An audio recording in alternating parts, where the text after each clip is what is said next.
అనేక అబద్ధపు హామీలు, మాయమాటలు, సూపర్ 6 అని 7 అని ఇలాంటి మోసపూరిత హామీలు చెప్పి ప్రజలకు ఆశ చూపించి వాళ్ళ చేతిలో ఓట్లు వేయించుకొని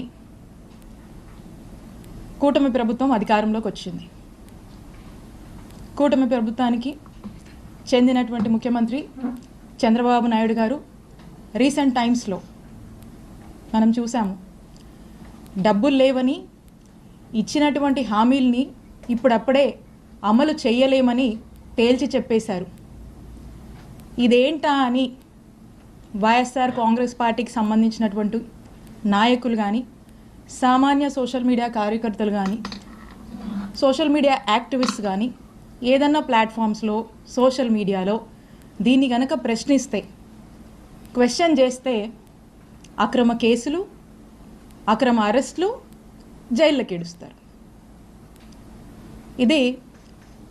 ఇదంతా కూడా ఒక రెడ్ బుక్ రాజ్యాంగం రాష్ట్రంలో నడుస్తుంది.